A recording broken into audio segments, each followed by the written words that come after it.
और अब मैं कहता हूं कि धारा 370 ने कश्मीर में आतंकवादी इकोसिस्टम को नष्ट कर दिया है, जिस धारा 370 को आपने इतने साल तक बचा कर।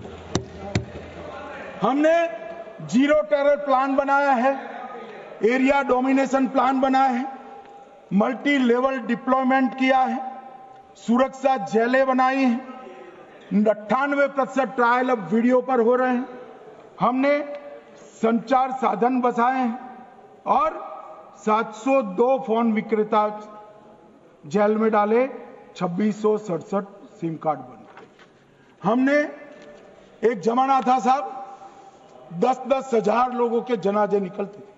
पूरे देश ने घटनाएं देखी होगी, बुरहान वानी मर गए, फला मर गए, ढिका मर गए, 10-10 हजार। अब जो मारा जाता है उसको वही दफना दिया जाता है। किसी भी आतंकवादी को उसका महिमा मंडन करने के लिए जनाजे की इजाजत नरेंद्र मोदी के शासन में नहीं। मान्यवर, आतंकवादियों के सगे वाले और समर्थक चुन चुन कर हमने नौकरियों से निकाले, पासपोर्ट रद्द कर दिए हैं, गवर्नमेंट कॉन्ट्रैक्ट रद्द कर दिए हैं, 75 से ज्यादा आतंकी समर्थकों को कोर्ट से ऑर्डर लेकर सरकार से बर्खास्त कर दिया गया है। बार काउंसिल उनके समर्थकों से भरी थी, सस्पेंड कर नया लोकप्रिय चुनाव हमने कराया है। मान्यवर, कई संगठन बैन करे, मैं बाद में बताता हूं। विशेष यूएपीए अदालतें बनाई हैं, लगभग मार्च 22 से 25 के बीच में यूएपीए के 2267 मामले हमने जब्त किए हैं, दर्ज किए हैं, 374 कुर्की किए हैं। और परिणाम क्या आया मान्यवर? ये पूछ रहे हैं परिणाम क्या है? शुतुरमुख वृत्ति से अगर मिट्टी में सर रखकर बैठोगे तो कुछ नहीं, सूर्य भी नहीं दिखेगा। मान्यवर, परिणाम आया है।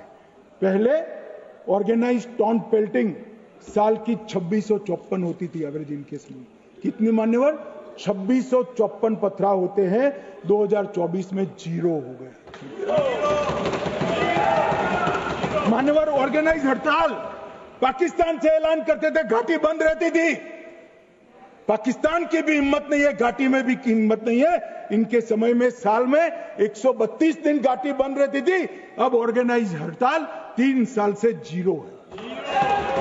मान्यवर, टाउन पेल्टिंग में नागरिकों की मृत्यु हर साल 112 होती थी, 3 साल से नागरिकों की मृत्यु 0 है। मान्यवर, जख्मी होते थे 6235 लोग टाउन पेल्टिंग में, आज 0।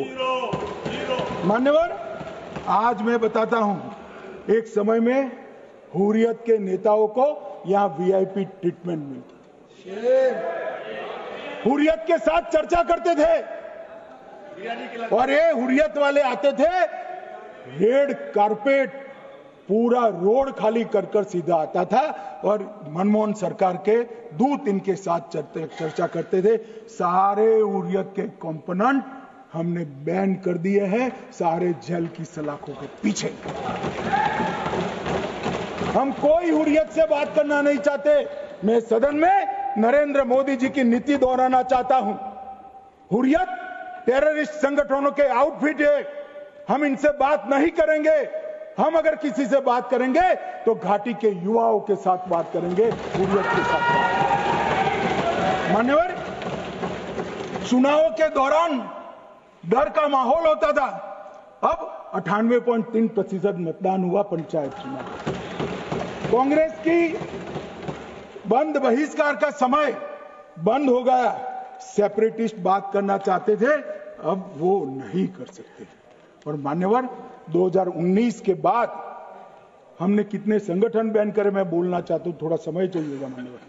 The TRF, people's anti fascist front, Tehreek ul Mujahideen, Jamaat ul Mujahideen Bangladesh Hindustan, Jammu Kashmir Ghaznavi force, Khalistan tiger force, Hizb ut Tahrir, जमाते इस्लामी, जो जमाते इस्लामी ने पूरे पाकिस्तान के अंदर एक प्रकार से अलगाववाद का जहर घोला, वो जमाते इस्लामी आज बंद कर दिया गया। Jammu Kashmir liberation front, Jammu Kashmir democratic freedom party, Muslim league Jammu Kashmir, Tehreek-e Hurriyat, Muslim conference Sumji गुट, Jammu Kashmir national front, Jammu Kashmir peoples freedom league, Jammu Kashmir peoples league, Jammu Kashmir Ittehadul Muslimeen Awami action committee, Sikhs for justice और पॉपुलर फ्रंट ऑफ इंडिया को भी हमने बैन किया। और ये शांति ऐसे नहीं हुई है। और ये कहते हैं कि एक भी घुसपैठ नहीं होती है। कभी गए हो आप पाकिस्तान? तो कई बार गए हो गई आप सीमा पर गए हो? पाकिस्तान तो कई बार गए हो, फिर से बोलता हूं, सीमा पर गए हो? सीमा के माध्यम से पाकिस्तान गए हो? हमारे जवानों की कठिनाई देखो साहब, -43 डिग्री में पहाड़ पर रहकर नदी नालों के बीच में चौकी करते हैं। कोई घुस गए तो क्या हुआ? कोई घुस गया वो बचेगा नहीं। यहां हम उसको या तो अरेस्ट करेंगे या तो एनकाउंटर में वो मारा जाएगा, बचेगा कोई नहीं।